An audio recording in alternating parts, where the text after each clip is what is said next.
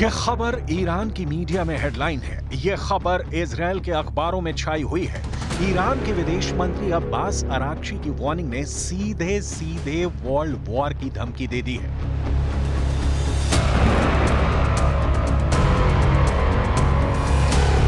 Lebanon में रोज हो रही बमबारी और जलते हुए गाजा को देखकर अब्बास अराक्ची ने बहुत साफ शब्दों में कहा है कि दुनिया को पता होना चाहिए कि अगर युद्ध बढ़ता है तो इसके नतीजे पश्चिम एशिया तक ही सीमित नहीं रहेंगे। असुरक्षा और अस्थिरता बाकी क्षेत्रों और दूर दूर तक फैलेगी।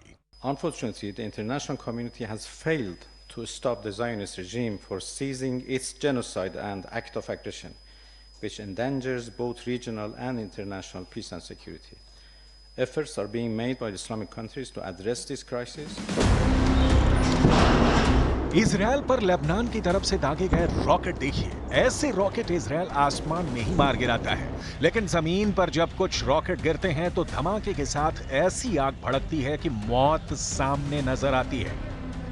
ये इजराइल का दूसरा बड़ा शहर हाइफा है और यहाँ पर हिजबुल्लाह के हमले लगातार जारी हैं।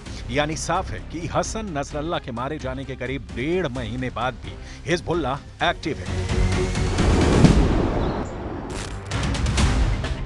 अब देखिए गाजा में क्या हो रहा है। इजराइल का बुलडोजर एक बख्तरबंद गाड़ी को खींच कर ले जा रहा है। इन दोनों के पीछे आ रहा है इजराइल का शक्तिशाली मरकाबा टैंक। और फिर क्या होता है, एक बार फिर देखिए। करीब 800 टैंक और बख्तरबंद गाड़ी तबाह होने के बाद भी इजराइल गाजा में लड़ रहा है, जबकि सिनवार मारा जा चुका है, लेकिन हमास के एंटी टैंक दस्ते एक्टिव हैं।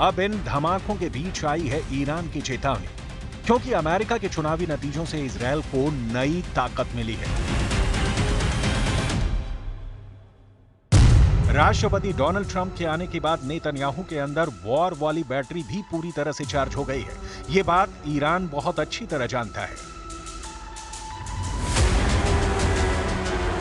ईरान को लग रहा है कि ट्रंप का आना इस युद्ध को रोकेगा नहीं बल्कि और भड़काएगा। 26 अक्टूबर को इजरायल ने जिस तरह ईरान पर काउंटर स्ट्राइक की, उसे देखकर ईरान को नए खतरे की बू आने लगी है।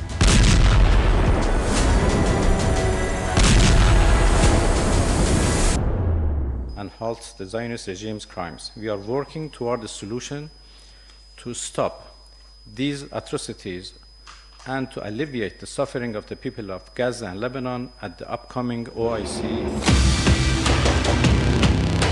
ईरान के विदेश मंत्री अब्बास अराक्ची की यह वार्निंग इजरायल से ज्यादा अमेरिका या कहें कि डोनाल्ड ट्रंप के लिए है। यही वजह है कि ईरान ने बता दिया है कि युद्ध का बजर वाला राउंड शुरू हो गया है। डोनाल्ड ट्रंप के जीतने पर नेतन्याहू ये ना समझें कि युद्ध सिर्फ पश्चिम एशिया तक बाकी रहेगा और सिर्फ गाजा या फिर लेबनान जलेगा। इस युद्ध की जद में पश्चिम एशिया से आगे अमेरिका और इजरायल के दोस्त भी जलेंगे। यही ईरान की वार्निंग वाला बटन है जिसने बजर बजाना शुरू कर दिया है।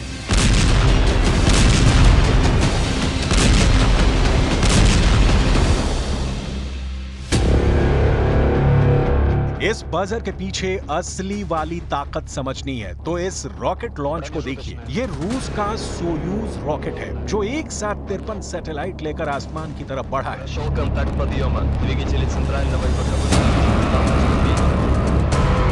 बड़ी बात यह है कि इस रॉकेट में ईरान की 2 बहुत ही खास सैटेलाइट भी थी। नाम है कौसर जो आसमान से निगरानी करेगी और दूसरी है हुदहुद जो एक कम्युनिकेशन सैटेलाइट है। ये रॉकेट लॉन्च ईरान और रूस की दोस्ती का वो सबूत है जिसके पीछे अमेरिका और इजरायल का खौफ भी छुपा हुआ है। Большое внимание уделяем обеспечению мира на Корейском полуострове. Как вы знаете, в развитии дружественных связей с КНДР был подписан и вступил в силу российско-корейский договор. एक तरफ नेतन्याहू पर अमेरिका का हाथ है, आप इसे बाइडेन भी समझ लीजिए, और आने वाले वक्त में ट्रंप भी इजरायल के साथ रहेंगे, और दूसरी तरफ ईरान के साथ पुतिन है। पुतिन की सरकार बार बार इस गठबंधन को वर्ल्ड स्टेज पर बता रही है। इसके अलावा चीन भी ईरान के साथ ही है। वो भी चाहता है कि इजरायल के हमले अब बंद हों। व्लादिमीर पुतिन और शी जिनपिंग की पार्टनरशिप का एक सबूत इस एयर शो में छुपा हुआ है। रूस की एरोबैटिक टीम रशियन नाइट्स चीन के ज़ुहाई एयर शो में हिस्सा ले रही है। ये रूस के वो फाइटर जेट हैं जो भारत में भी अपनी कलाबाजियां दिखा चुके हैं। रशियन नाइट्स के सुखोई विमान 2013 में बेंगलुरु एयर शो में पहली बार आए थे। इस बार ये विमान चीन के एयर शो में शी जिनपिंग और पुतिन की पक्की दोस्ती का सबूत दे रहे हैं।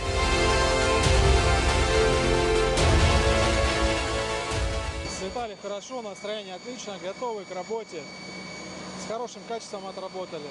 И погода самое главное, хорошая, что позволила нам поработать. В составе шестерки отработали петлю Нестерова, горку.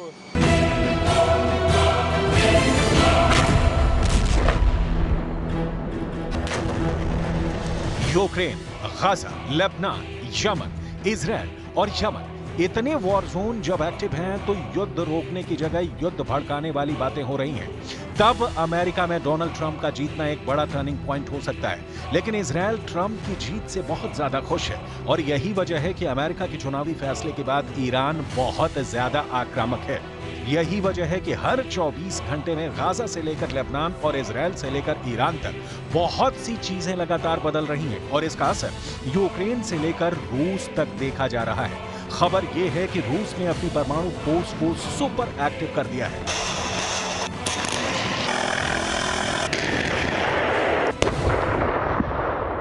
हालात ऐसे बन चुके हैं कि एक तरफ पुतिन है, दूसरी तरफ नाटो है और अब बीच में वर्ल्ड वॉर के साथ परमाणु धमाके का खतरा सताने लगा है। यूक्रेन में तेज हो रहे पुतिन के हमले बता रहे हैं कि पुतिन का परमाणु मिसाइल वाला गुस्सा पूरे यूक्रेन को ही नहीं पूरे यूरोप को जला सकता है। रूस के हमलों से साफ है कि पुतिन का गुस्सा बहुत खतरनाक है। ये युद्ध ज़ेलेंस्की के हाथ से निकल चुका है। ये बात अब ट्रंप को भी समझाई जा रही है कि अमेरिका में राष्ट्रपति चाहे कोई भी हो, पुतिन का इरादा यूक्रेन से लेकर ईरान तक अटल है। Русская революция 1917 года, как в свое время нидерландская, английская, Великая Французская революция, стали в известной степени вехами в развитии человечества.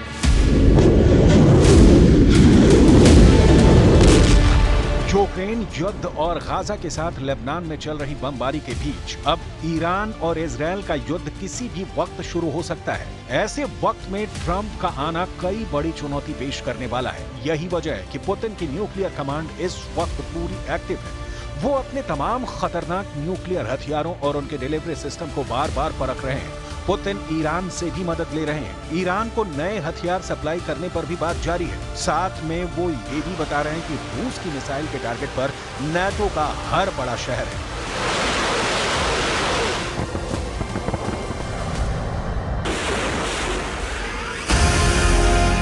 नवंबर के महीने के अंदर सिर्फ 5 दिन के अंदर परमाणु युद्ध भड़काने के 2 सबसे बड़े कदम उठा लिए गए हैं। एक तरफ पुतिन ने परमाणु युद्ध का चैलेंज देकर अपनी सबसे खतरनाक इंटरकॉन्टिनेंटल बैलिस्टिक मिसाइल यार्स को लॉन्च करके दिखाया। ये मिसाइल 11,000 किलोमीटर की रेंज में एटम बम गिरा सकती है। तो दूसरी तरफ बाइडेन ने कहा अमेरिका देगा मुंहतोड़ जवाब और ईरान के करीब तैनात कर दिया है अपना सबसे खतरनाक न्यूक्लियर बम वर्षक विमान B-52। यही बन गया है नवंबर में न्यूक्लियर वॉर का सबसे बड़ा खतरा। पुतिन ने जब से रूस की परमाणु फोर्स को युद्धाभ्यास का ऑर्डर दिया है, पूरा नाटो दहशत में है। फ्रांस और ब्रिटेन से लेकर अमेरिका तक रूस की न्यूक्लियर फोर्स की चर्चा हो रही है। नवंबर का महीना इस दुनिया के लिए अहम है। गाजा के युद्ध के बीच अगर नवंबर 2024 सही सलामत गुजर गया तो समझ लीजिए बहुत बड़े युद्ध से ये दुनिया बच जाएगी। लेकिन ईरान और इजराइल से आ रहे ये इशारे बहुत खतरनाक हैं। दोनों ही ताकत बड़े युद्ध के खतरे को समझते हुए भी रुकने का नाम नहीं ले रही और इसकी वजह है सुपर पावर की बैकिंग, यानी वो मदद जो तीसरे विश्व युद्ध की सबसे बड़ी सप्लाई लाइन बन सकती है।